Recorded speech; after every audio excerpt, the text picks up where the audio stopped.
Aujourd'hui, vidéo spéciale consacrée au rassemblement souverainiste et très précisément à la journée souverainiste du dimanche 5 juillet. Je vais vous donner plein d'informations très concrètes. D'abord, vous en avez besoin, et puis des informations sur ce qui va se passer et comment je conçois politiquement la chose. Alors, vous le savez, je vous en ai parlé à de nombreuses reprises depuis le confinement. Je veux qu'on fasse très vite un vrai rassemblement souverainiste pour la France, pour sauver la France, face à Macron, face à l'oligarchie, pour le peuple français. Et donc j'ai pris ma plume il y a quelques semaines déjà. J'ai envoyé des invitations pour proposer une méthode et un rassemblement souverainiste concret. Eh bien, tous ceux que j'entendais dire, aussi bien dans les médias que sur Internet, qu'il fallait qu'on se rassemble, qu'on s'unisse, je leur ai écrit. J'ai eu des réponses, j'ai eu des refus, j'ai eu des absences de réponses. Je vais vous dire tout ça très clairement. Ça peut encore évoluer, bien sûr, dans les jours qui viennent. Et puis, rien n'est perdu même pour la suite. Mais d'ores et déjà, ça nous a permis d'organiser cette journée souverainiste du 5 juillet. Et j'en suis très heureux parce que j'avais fixé un objectif, faire quelque chose avant la coupure d'été.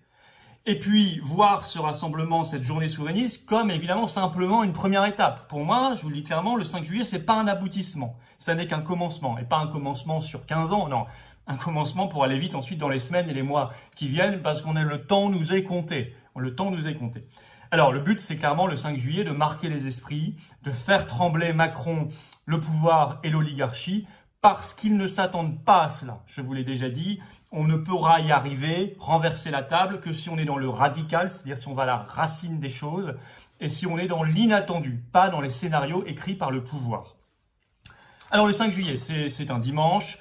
On a dit que ça commençait vers 11h30 environ, donc essayez d'être à l'heure. Vous pouvez arriver avant, il n'y a aucun problème. Il y a déjà un monde fou d'inscrits. On a dépassé hier les 700 inscrits en ligne. Je vous demande de vous inscrire. Je vous mettrai le lien en description sous cette vidéo. C'est tout simplement sur le site des Patriotes. C'est inscription gratuite, bien sûr. Pensez à vous inscrire, c'est important pour nous. Pensez simplement à l'organisation, hein, ne serait-ce que la boisson, la nourriture, l'accueil des gens, etc., la sécurité. Voilà, donc on a besoin quand même d'évaluer à peu près. Après, si au dernier moment, vous venez avec quelqu'un qui n'était pas inscrit, on va pas le laisser à l'entrée. Je vous le dis aussi clairement. Mais je préfère très nettement que vous soyez inscrits à l'avance. Donc je vous demande de le faire pour ceux qui ne l'ont pas encore fait. Ceux qui l'ont déjà fait, vous inquiétez pas, c'est bien pris en compte et on a bien votre inscription. Alors, il y a du monde, plein de monde déjà inscrit, mais on peut être très nombreux, le site est très grand, donc il n'y a aucun problème. Le lieu, justement, alors ça sera au prieuré de Vernelles. Alors, donc nous aurons tout le loisir de méditer sur l'avenir de la France, évidemment. C'est un lieu très sympathique, très charmant, je dirais même, vraiment ancré dans l'histoire de France, qui a l'avantage d'être très vaste. Normalement, on fera tout dehors. Je pense que le 5 juillet, il fera beau. Enfin, s'il y a un orage, on peut quand même s'abriter, il n'y a aucun problème, vous inquiétez pas. On fera même donc un déjeuner champêtre. On vous propose tout là-bas, ce sera de qualité, ce sera bon. Prévoir, alors à peu près pour le déjeuner, la boisson, ça à 10 €, c'est ce que j'ai évalué. Vous pouvez même, normalement, vous pouvez déjeuner même pour moins que ça. On va vous donner de la qualité à un prix modique, y compris pour les boissons, mais bon, 10 € à peu près si vous voulez boire un coup aussi l'après-midi ou je ne sais quoi. Voilà, ça c'est simplement un ordre d'idée pour pas que vous soyez là-bas pris au piège. Donc le lieu, prieuré de Vernelles, l'adresse route d'Évry, c'est dans la commune d'Évry-Grégy-sur-Yerres, c'est dans le département de Seine-et-Marne, c'est environ à 35 km donc de Paris. Le mieux, clairement, je vous le dis, pour arriver, c'est quand même la voiture. Il y a d'ailleurs dans le site intégré 2 très grands parkings gratuits pour toute la journée. On vous indiquera tout ça en arrivant pour mettre votre véhicule. Ou si vous venez à plusieurs en covoiturage, c'est encore mieux, vous mettrez votre véhicule là. Alors ceci dit, si vous arrivez par le réseau de transport francilien en commun, les RER, il y a 2 gares RER, pas trop loin, pas à pied, vous ne pourrez pas arriver ensuite à pied. Eh bien, vous verrez quand vous vous inscrivez, vous cochez une case, parce qu'on va devoir vous proposer une solution de transport. Si vous-même, vous ne venez pas par vos propres moyens ensuite de la gare RER sur le site du prieuré de Vernelles, on aura un système de navette le matin et l'après-midi. À ce moment-là, il ne faut pas arriver en retard. Et puis, on a demandé aussi à des volontaires, que je remercie, de bien vouloir transporter dans leur véhicule personnel, faire un aller-retour, prendre 2-3 personnes, voilà. Bon, enfin, on s'arrange, donc surveillez vos boîtes mail. Une fois que vous êtes inscrit, vous nous donnez une adresse de messagerie, vous surveillez votre boîte mail, vous allez recevoir des informations, y compris regarder dans les spams, parce que parfois, ça arrive dans les spams, ou pourriels, comme on dit en bon français. Voilà. Alors, l'entrée est gratuite. Je vous l'ai dit aussi, les parkings aussi totalement. Le déjeuner de qualité, mais on le fera, y compris pour les boissons, à prix modique, le plus bas possible. Je vous assure, vous verrez, vous ne serez pas déçus. Parce que je souhaite, et les patriotes souhaitent que ce soit un événement démocratisé. Voilà. Que ce soit accessible à toutes les bourses. C'est pour ça qu'on fait comme ça. Voilà. Alors, c'est ouvert à tous, sans exclusive. En tout cas, à tous ceux qui ont la France à cœur sincèrement, tous ceux qui se considèrent comme souverainistes. Et évidemment, je refuse le sectarisme, je l'ai toujours dit, c'est pour ça que j'ai fait d'ailleurs des invitations larges et j'ai même dit des gens hors invitation peuvent venir. Et vous, là, qui me regardez, quelle que soit votre appartenance partisane à un parti politique ou pas, parce que beaucoup de gens ne sont pas adhérents d'un parti politique, vous pouvez venir. Si vous avez envie de venir, vous venez, voilà. Même si votre parti politique n'est pas représenté ou ne m'a pas répondu favorablement ou ne m'a pas répondu pour venir prendre la parole ce jour-là. Vous pouvez bien sûr venir, vous êtes les bienvenus. On ne va pas faire le combat pour la France en commençant par faire le tri. Ça, c'est juste pas possible. Alors, m'ont déjà, d'ores et déjà répondu, et je les en remercie du fond du cœur, et ils seront là avec vous et ils prendront la parole. Pierre-Yves Rougeron, que vous devez sûrement connaître, et y compris son cercle Aristote aura un stand sur place. Je crois qu'il y aura plusieurs livres à vendre. Il y aura également Philippe Murer, que je remercie également. Je crois qu'il proposera également à la vente son nouveau livre que je vous conseille, et qui parlera généralement, je pense, du souverainisme et en particulier, m'a-t-il dit, de l'écologie. C'est extrêmement intéressant. Je remercie également le général Christian Blanchon, général 3 étoiles, qui viendra nous parler de la France, m'a-t-il dit, tout simplement, de son amour pour la France qui va pas bien, mais qui peut être guérie. Merci au général Blanchon. Il y aura également, vous le connaissez, une figure des Gilets jaunes, Benjamin Cauchy, qui nous parlera de souverainisme et entrepreneuriat, je le remercie. Une autre figure des Gilets jaunes, Jean-François Barnaba, qui nous parlera de justice sociale et pouvoir d'achat au cœur de l'ambition souverainiste. Merci beaucoup. Philippe Deveul, maître Philippe Deveul, avocat, et qui, lui, vous savez, avait créé le collectif Robe Noire et Gilets jaunes, pour un collectif d'avocats pour aider les Gilets jaunes persécutés, qui fut lui-même avocat de Gilets jaunes mutilés. Il viendra nous parler du Frexit. Donc merci, maître Philippe Deveul. Et Nicolas Dupont-Aignan, que je remercie également vraiment d'avoir répondu favorablement à mon invitation, qui, vous le savez, est député et président de Debout la France, et qui viendra faire un discours politique, évidemment, de mobilisation, j'imagine.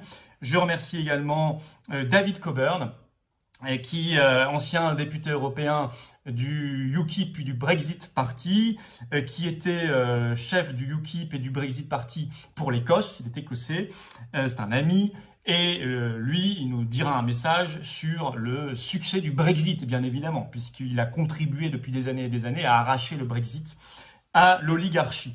Et moi-même, bien sûr, je ferai un discours, je vous le dis tout de suite, ce sera un discours d'unité, d'action et de combat résolu contre l'oligarchie pour la France. Alors, je suis obligé, puisque je vous ai parlé des accords et des personnes que je remercie beaucoup, je suis obligé de vous parler aussi des refus explicites malgré mon invitation. Alors, Georgi Kusmanovic, que j'ai invité au même titre que tout le monde avec la même lettre, qui m'a pas répondu à moi, mais il a répondu par voie de presse dans le Parisien, quasiment 3 jours après avoir reçu mon invitation, en déclinant. Bon, bah tant pis. Michel Onfray. Alors, lui m'a pas répondu, ni même n'a refusé. J'ai juste pas eu de retour du tout. Je l'avais invité au même titre que les autres, naturellement. Mais simplement, comme dans les jours qui ont suivi mon invitation, il a eu 2-3 fois dans les médias des propos très désagréables à mon encontre, j'en ai déduit que c'était un refus. Voilà. Même si je n'ai pas matériellement de refus de sa part. J'en ai déduit ça. D'ailleurs, c'était pas très compréhensible parce qu'on se connaît pas du tout. Moi, je l'ai jamais rencontré, je l'ai jamais eu au téléphone, on n'a jamais échangé par mail, rien du tout. Donc, bon, enfin, écoutez, je trouve ça un peu dommage. Alors, par ailleurs, j'ai d'autres refus, mais on va dire peut-être plus courtois, que je comprends parfaitement, même si je les regrette. Mais en tout cas, je remercie pour la courtoisie de l'échange de ces personnes-là. Donc, c'est Julien Aubert que j'avais invité, qui m'a répondu, qui m'a dit qu'il me remerciait, qu'il ne pouvait pas venir, que ça ne correspondait pas tout à fait à sa vision politique des choses pour le moment, mais qui m'a par ailleurs invité à intervenir dans un débat sur le Frexit à son université d'été, je crois que c'est en début septembre.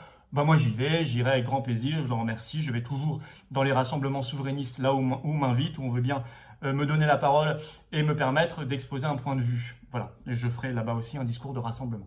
Et puis François Asselineau, avec qui j'ai échangé directement il y a quelques jours, et qui m'a dit très courtoisement, qui m'a expliqué que la proximité du congrès de l'UPR, qui je crois a lieu quelques jours après la journée souverainiste, rendait sa présence compliquée. Je la regrette, mais en même temps, voilà, il m'a répondu poliment et courtoisement.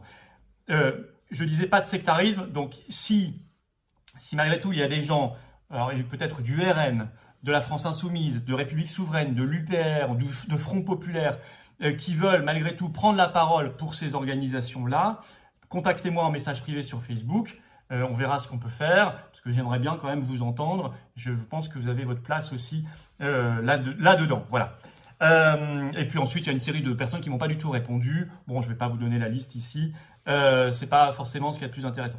Par ailleurs, je pense que probablement d'ici le 5 juillet, c'est dans 8 jours, il y aura d'autres réponses. À mon avis, il y aura encore quelques personnes en plus qui prendront la parole. Je vous tiendrai informé, voilà, progressivement. On vous mettra également sur place des nouveaux tracts sur la révolution politique et le programme de salut public à disposition, donc pour vous-même mener combat dans votre entourage, dans votre voisinage, et d'autres matériels également pour porter la bonne parole. Donc tout ça sera à disposition là-bas. Je vous le redis, pour moi, cette journée souverainiste du 5 juillet, ça n'est qu'une première étape, certainement pas un aboutissement. Je suis heureux que ça ait pu se faire aussi vite, avec tant de succès déjà, et sans tarder. Ça, pour moi, c'était fondamental. Je voulais surtout pas qu'on reporte. Maintenant, on est engagé dans une course contre la montre, contre Macron, contre l'oligarchie, pour la France. C'est à nous d'être maîtres du calendrier et des horloges. Pas laisser les Macron et sa clique et l'oligarchie décider à notre place. Il faut aller vite. Vous verrez, on le dira lors de cette journée, il faut que ce soit très concret. Moi, je ne suis pas simplement là pour faire des grands-messes. Je pense que ça ne suffit pas. Ça ne suffit pas. Les photos de famille, ça ne suffit pas. Les appels, les rassemblements, ça ne suffit pas. Il faut du concret, il faut de redonner de l'espoir aux Français. Merci à tous. Merci encore à ceux qui donneront, qui adhéreront, qui réadhéreront aux Patriotes pour nous aider en particulier pour cette journée du 5 juillet. Tous les liens sont en description. Et puis, je vous attends nombreux le 5 juillet. Inscrivez-vous et vive la France. Merci beaucoup.